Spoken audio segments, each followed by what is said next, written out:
त्याचंही काम आम्ही आता लवकर हातामध्ये घेतोय. असे अनेक विषय आपण हातामध्ये घेतो करतोय. तर तुम्हाला सगळ्यांना माझी विनंती आहे की तुमचा कधी मी फोन उचलला नसेल, राग दुसरा काहीच नाही, तुमचा फोन उचलला नाही, तुमच्याशी बोललो नाही, एवढं दुसरं काहीच नाही. त्याच्यापेक्षा काय आहे, आता लय मोठा झालाय माझा फोन उचलला नाही असं तुम्हाला वाटत असेल. मी इतरांच्यासाठी मोठा झालो असेल, तुमच्यासाठी छोटाच आहे आणि तो कायम छोटा आहे. तुमच्यासाठी मोठा काय भागत नाही.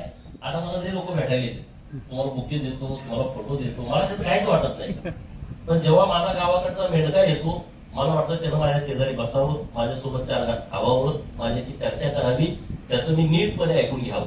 एखादं पॅन्ट शर्ट वाल्याचं मी कमी ऐकतो, पण सामान्य माणूस जेव्हा माझ्याकडे येतो त्याचं मी पूर्ण ऐकून घेतो. त्याचं कुठं काय काम असेल, त्याला कुठं अधिकाऱ्याशी बोलायचं असेल, तर देवाभाऊंच्या कृपा आशीर्वादानं माझं एवढं चांगलं आहे की महाराष्ट्रात मी कुठेही कुठल्याही अधिकाऱ्यांना फोन करू शकतो आणि 80% अधिकारी माझं ऐकतातच, म्हणजे मला रिस्पेक्ट देतात.